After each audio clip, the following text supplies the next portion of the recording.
سمندر کا مسلمان قزاق یوسف ریس اسپین میں مسلمانوں کے زوال کے بعد جب انڈلس کے ساحلوں پر اذانوں کی صدائیں خاموش ہو چکی تھیں، سمندر کی نیلی وسعتوں پر ایک نیا نام گونجنے لگا، جیک وارد۔ کہتے ہیں وہ ایسا قزاق تھا جو بادشاہوں سے نہیں ڈرتا تھا بلکہ بادشاہ اس سے ڈرتے تھے۔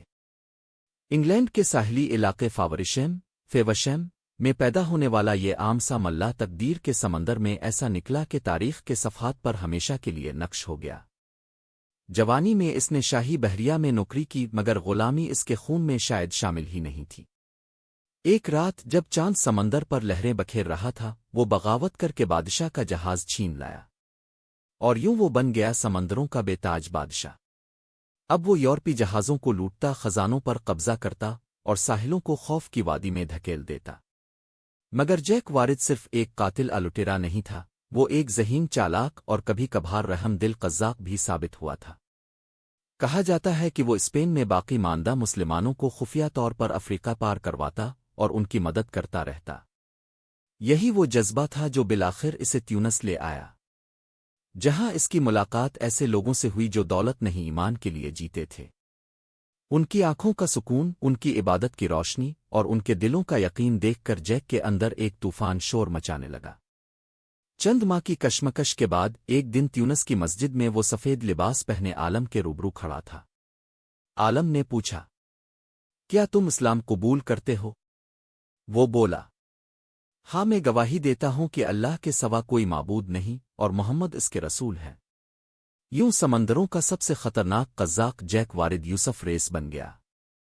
جب یورپ کو خبر ملی کہ ان کا بدنام ترین قزاق مسلمان بن چکا ہے، تو کلیساؤں میں خوف کی گھنٹیاں بجنے لگیں۔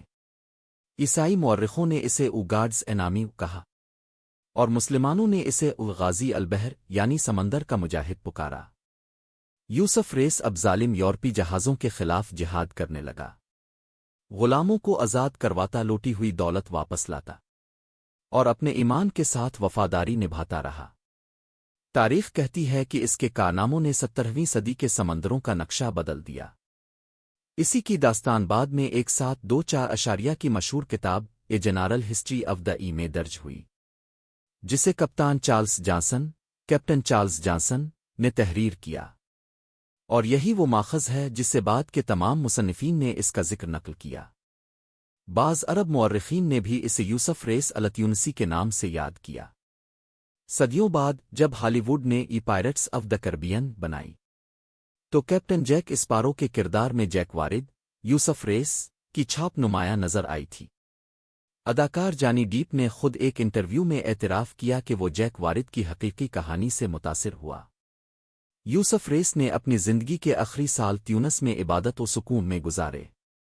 کہتے ہیں کہ جب سورج مغرب میں ڈوبا، وہ خاموشی سے اپنے خالق حقیقی سے جا ملا، مگر آج بھی سمندر کی لہریں اس کے نام کی سرگوشی کرتی ہیں۔ ایک انگریز قزاق جس نے بادشاہوں کو لوٹا، پھر سچائی تلاش کی اور آخرکار اسلام کی روشنی میں سکون پایا۔